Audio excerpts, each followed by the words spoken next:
हरे कृष्णा। आज मैं आपके लिए एक बड़ी ही सुंदर कहानी लेकर के आया हूं। इस कहानी में हम देखेंगे कि जब हम भगवान की अनन्य भक्ति करते हैं, भगवान पे पूरा विश्वास रखते हैं, भगवान पे विश्वास करके अपना सब कुछ भगवान को सौंप देते हैं अनन्य रूप से, तो भगवान भी हमारा ध्यान रखते हैं, हमारी सभी आवश्यकताओं को पूरा करते हैं। और यही नहीं, बल्कि जो कुछ हमारे पास है उसकी रक्षा भी भगवान स्वयं ही करते हैं। बड़ी ही सुंदर कहानी है, कृपया ध्यान से अवश्य सुने। तो हुआ यूं कि पुराने समय की बात है, एक नगर में एक वैद्य जी रहते थे। वैद्य जी, जो आजकल हम डॉक्टर बोलते हैं,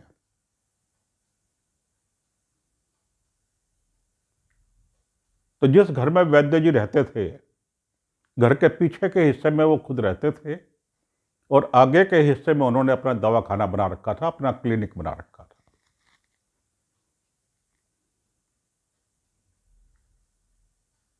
तो सुबह अपने घर से नहा धो करके, नाश्ता पानी करके, भगवान की पूजा आराधना करके आ जाते थे अपने दवाखाने में। दोपहर तक काम करते थे, उसके बाद वापस चले जाते थे बंद करके। डेली का उनका ये रूटीन था। जब वो सुबह घर से अपने दवाखाने पे, अपने क्लिनिक पे आते थे, तो उनकी पत्नी उन्हें एक पर्ची दे देती थी हर रोज सुबह कि आज घर के लिए क्या सामान चाहिए। पर्चे पे लिख करके दे देती थी।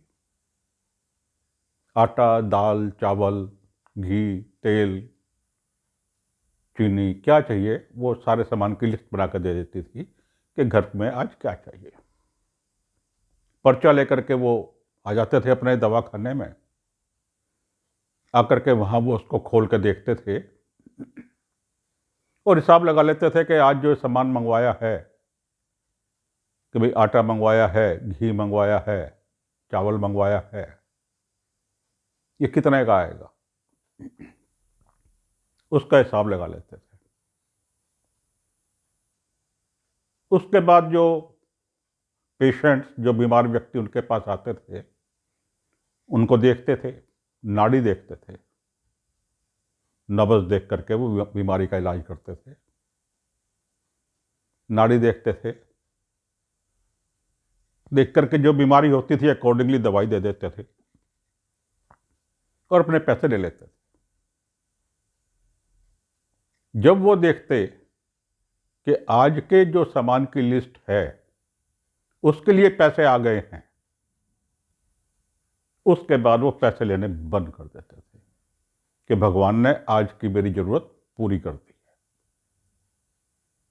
उसके बाद जो भी पेशेंट आता था, जो भी बीमार आता था, उसको फ्री में ही, मुफ्त में ही दवाई देते थे, मुफ्त में ही उसका इलाज करते थे, कोई पैसे नहीं लेते थे। कई सालों से यही रूटीन चल रहा था उनका, बहुत सालों से। उसके बाद दोपहर में अपना दवाखाना बंद करके घर चले जाते थे, खाना खा के आराम करते थे, शाम को बाजार से सामान ला करके पत्नी को दे देते थे। बड़े अच्छे ढंग से घर चल रहा था। इसी तरह रूटीन में एक दिन उनकी पत्नी ने सुबह उन्हें पर्चा दिया सामान का। पर्चा लेकर के आ गए दवाखाने में, बैठ गए, पर्चा खोला, देखा क्या सामान चाहिए आज। आटा, ठीक है। सब्जी, ठीक है। चावल 2 किलो, ठीक है। घी 2 सेर, ठीक है। देख लिया ये सामान चाहिए।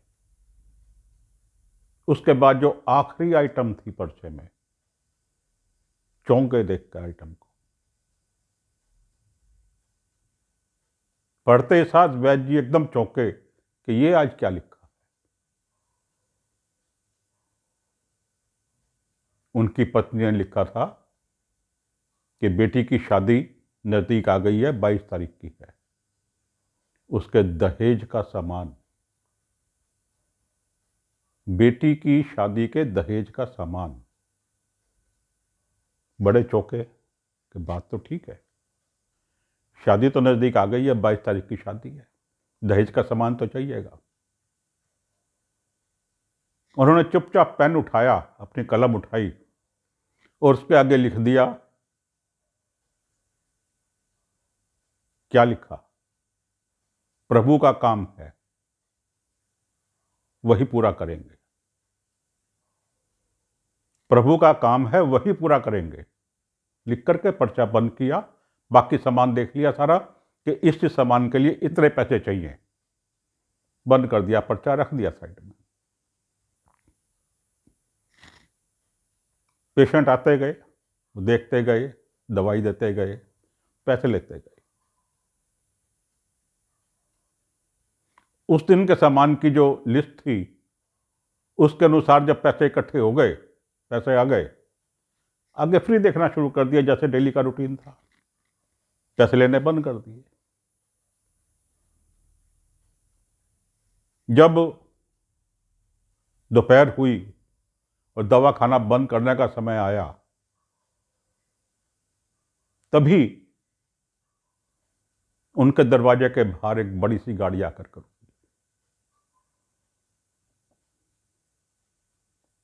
गाड़ी रुकी, उन्होंने देखा है गाड़ी रुकी है,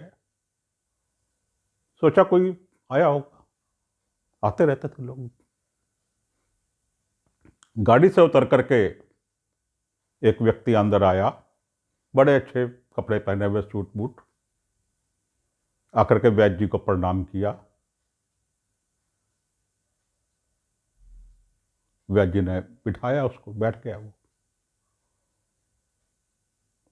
वैद्य जी ने कहा कि हाँ बतलाओ क्या बात है।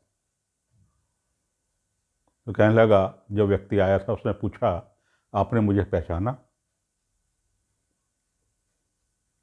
वैद्य जी ने कोशिश की पहचानने की, लेकिन नहीं पहचान पाए।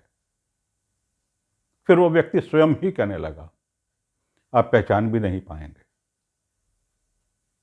क्योंकि मैं आपके पास आज 15 साल के बाद आया हूं, कैसे पहचानेंगे आप?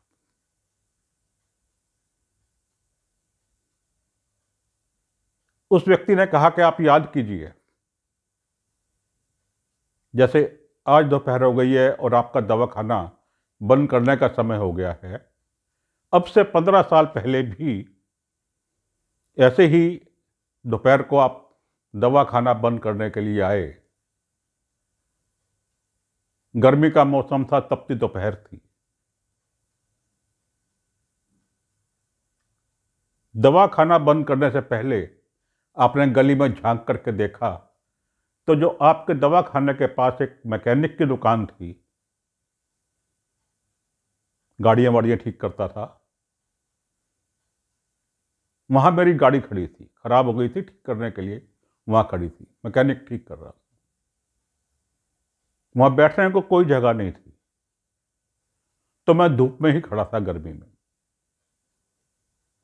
आपने मुझे देखा और देख करके आपने मुझे दवाखाने में अंदर बुला लिया कि बाहर धूप में मत खड़े हो, बीमार हो जाओगे, अंदर आ गए। और मैं आपके कहने पर अंदर आ गया, अंदर आकर के आपके पास बैठ गया। आप अपना काम करते रहे, मैं बैठा रहा। बातें होने लगी आपकी और मेरी। बातों बातों में मैंने आपको बतलाया कि मेरी शादी को 4 वर्ष हो चुके हैं, लेकिन कोई संतान नहीं हुई। बहुत से इलाज भी करा लिए, सब कुछ कराया, लेकिन पता नहीं, भगवान की नहीं मर्जी, पता नहीं क्या बात है, संतान नहीं हुई। आपने भी कहा कि हाँ, संतान तो भगवान का आशीर्वाद है और उनकी मर्जी के बिना संतान नहीं हो सकती। आप मुझसे बात करते रहे, साथ साथ कुछ करते रहे, कोई दवाई बनाते रहे। आपकी पुत्री थी छोटी सी, जो बार बार अंदर से आती थी कि बाबा चलो, भूख लगी है, खाना खाएंगे। आप उसे कहते थे कि हाँ मैं आ रहा हूं। फिर आती थी थोड़ी देर के बाद, फिर आप कहते थे मैं आ रहा हूं। थोड़ी देर में आपने 2 पुड़िया बनाई दवाई की, मुझसे मेरा नाम पूछा और मेरी पत्नी का नाम पूछा। एक पुड़िया पे आपने मेरा नाम लिखा, दूसरी पे आपने मेरी पत्नी का नाम लिखा, और वो दोनों पुड़िया मुझे दी कि तुम ये दोनों पुड़िया ले जाओ, ये एक पुड़िया तुम्हें खानी है और दूसरी पुड़िया तुम्हारी पत्नी को खानी है। मैंने वो दोनों पुड़िया अपने पास रख ली। आपकी पुत्री बार बार आ रही थी बुलाने के लिए। मुझे लग रहा था कि अब मेरे कारण देर हो रही है, भूख लगी हुई है बच्ची को भी, लेकिन बाहर गर्मी थी, जाने की मेरी हिम्मत नहीं हो रही थी। थोड़ी ही देर में मैकेनिक आया और आकर के उसने मुझे बतलाया कि गाड़ी तैयार हो गई है। मैं आपको प्रणाम करके दोनों पुड़िया लेकर के चला गया। हालांकि मैं इन दवाओं पे, देसी दवाओं पे विश्वास नहीं करता था, लेकिन घर जाकर के मैंने मेरी पत्नी को बतलाया कि ऐसे ऐसे हुआ, और उन्होंने मुझे ये 2 पुड़िया दी। मेरी पत्नी ने कहा कि ठीक है, उन्होंने पुड़िया दी है तो विश्वास से, तो हमें लेनी चाहिए। और हम दोनों ने वो दवा खाई, मैंने भी खाई, मेरी पत्नी ने भी खाई, और उस दवा के प्रभाव से हमारे 2 बच्चे हुए, एक पुत्र हुआ और एक पुत्री हुई। उसके बाद हम विदेश चले गए, वहीं सेटल हो गए, वहीं बच्चे बड़े हुए, वहीं पढ़ाई की बच्चों ने। यहां नगर में मेरी बहन रहती है। मेरी बहन की पुत्री आपकी पुत्री की ही उम्र की है। मेरी बहन की माली हालत कुछ ज़्यादा अच्छी नहीं है, इसलिए उसकी पुत्री के विवाह का भी भार मेरे ऊपर ही है। मैं अपनी भांजी के लिए विवाह का सामान इकट्ठा करने के लिए सामान खरीदता था, तो मुझे आपकी पुत्री याद आती थी, और मुझे लगता था कि वो भी मेरी भांजी है, दोनों की एक ही उम्र है। तो मैं जो भी सामान खरीदता था, 2 चीजें खरीदता था, एक अपनी भांजी के लिए, एक अपनी इस भांजी के लिए। तो इस प्रकार से मैंने जो उसका दहेज का सामान इकट्ठा किया है, साथ ही मैंने इसके भी दहेज का सामान इकट्ठा किया। और आज मैं वो दहेज का सामान लेकर के आया हूं, बाहर ट्रक में है, वो मुझे अंदर रखवाना है। वैद्य जी की आंखों में आंसू आ गए। उन्होंने जो पर्चा रखा था, पर्चा निकाला और उन्हें दिखाया, ये देखो। उसने पढ़ा, पुत्री की शादी 22 तारीख की है, दहेज का सामान। और आगे वैद्य जी का लिखा हुआ, प्रभु का काम है, वही पूरा करेंगे।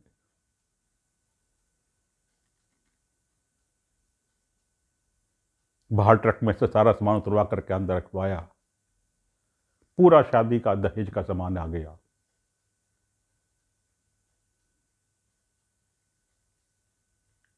इस प्रकार से भगवान अपने भगत की हर आवश्यकता को पूरा करते हैं,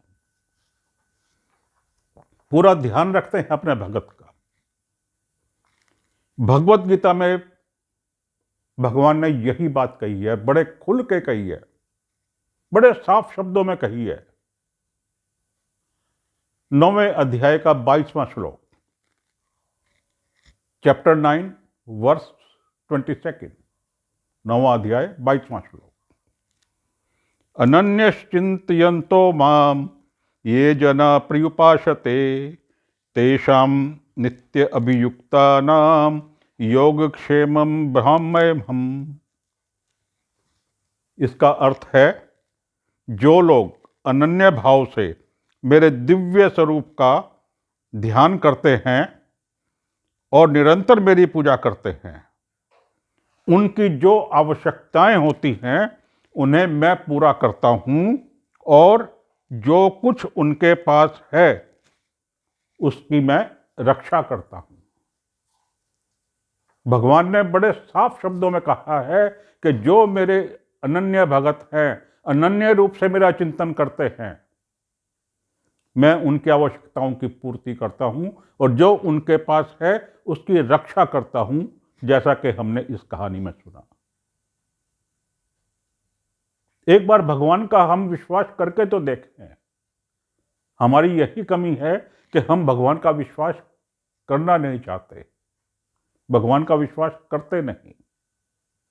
यदि हम भगवान का विश्वास करें अनन्य रूप से, संपूर्ण रूप से, कोई कारण नहीं है कि हमारी आवश्यकताओं की पूर्ति ना हो, कोई कारण नहीं है कि भगवान हमारा ध्यान ना रखें। एक बार हम करके तो देखें। मुझे उम्मीद है कि आपको आज की कहानी अच्छी लगी होगी। कृपया लाइक का बटन अवश्य दबाएं। चैनल को यदि सब्सक्राइब नहीं किया है तो सब्सक्राइब करें। अपने मित्रों और संबंधियों को भी फॉरवर्ड करें ताकि वे भी इन कहानियों का आनंद ले सकें। हरे कृष्ण।